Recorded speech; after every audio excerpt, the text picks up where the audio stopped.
Já, þeir senda Guðmundur Meti fyrir reyndar ekki upp en Gústafsson. Já. Hér kemur sendingin og Gústafsson. Þetta er mark! Keflvíkingar eru komnir yfir. Baldur. 20 mínútur liðnar og var það Baldur Sigurðsson sem stýrði boltanum. Við sýndist að vera Kent Gustafsson sem átti upphaflega skallan. Eða var það Símon Samuelsen, hávaxinn var hann. Og Baldur staðsettur hana, eða hvað? Nei, þetta Guðjón Árni Antoníusson. Það er bakvörðurinn. Þetta er Guðjón. Það er nú ekki á hverju degi sem bakverðir skora mark og hvað þá í bikarúrslitaleik. Sjá ég skallinn af markinu og Guðjón Árni stýrir boltanum fram hjá Kristjáni Finnbogasyni óverjandi. Þannig að sjá hann algjörlega einn óvaldar þarna inn í markteiknum og enginn sem að mann eftir honum. Hann náttúrulega minnsti maður hérna, einn af minnstu mönnunum og kannski hafa við gleymt á þess vegna. Þetta var frábærlega gert bara. Og nú ljóst að KR-liðið verður svona aðeins að breyta sennilegum taktík. Kannski ekki strax en fljótlega. Tveir inni og Guðmundur Steinarsson með hornspyrna og hann kemur á svipaðan stað. Og nú Gunnlaugur mættur til að skalla frá. Já, hann ákvaði að leyfa þeim ekki að gera þetta aftur. En hér sendingin inn á teginn og þetta er dauðafæri og mark! 2-0! Keflvíkingar eru komnir í 2-0, takk fyrir. Og hver er það? Baldur Sigurðsson. Já, hérna. Og aftur er það eftir hornspyrnu. Já. Sömu megin frá að vísu náðu KR-ingar núna að losa eða koma boltan frá en ekki nógu vel og sendingin kemur aftur inn á teginn og Baldur dauðafrýr hér og þrumar boltanum. Þeir eru mjög illa.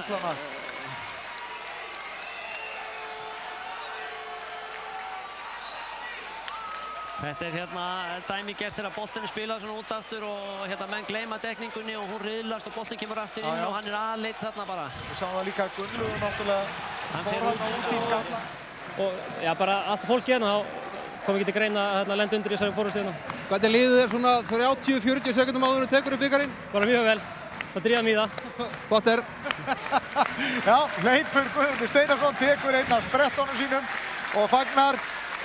Félagar hans taka hér við verðlaunapenningum sínum frá forsætisráðherranum Geir Haarde og hér er það Guðmundur Viðar Mete og hver á öðrum koma er með sínar óhefðbundnu klippingar og taka við verðlaunapenningum. Mér sýnist nú flestir skamma sig fyrir klippinguna, þannig að það er allir konur með húfu. Allir konur með derhúfu. Það er rétt.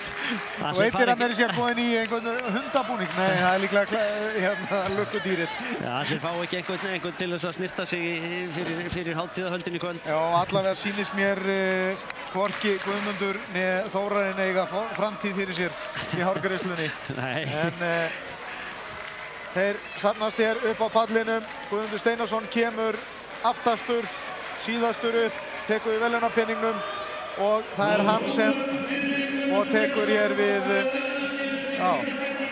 allstóru Visa-korti. 1 milljón króna fá þeir frá Visa Ísland. Enda kallast þetta Visa-bikarkeppnin og Visa er helsti bakhjarl keppninnar.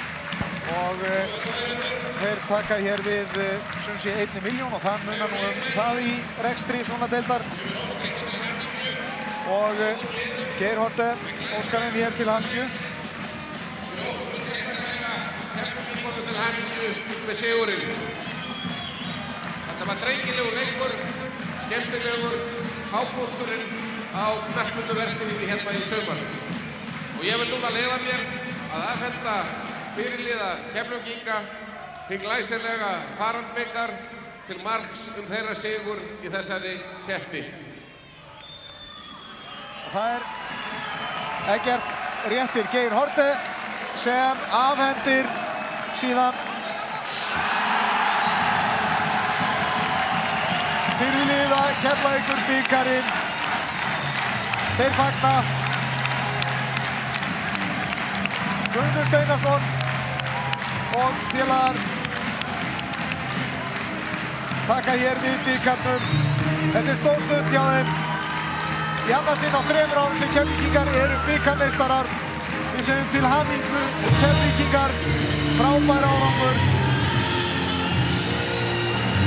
Já, þakka þér fyrir aðstofuna, skemmtilegur leikur og verðskuldaður sigur Keflvíkinga.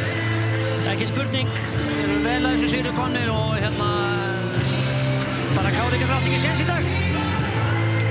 Og þeim orðum og þessum myndum af Keflvíkingum að fagna þökkum við fyrir okkur. Keflvíkingar til hamingju með bikarmeistaratitilinn 2006. Verið sæl.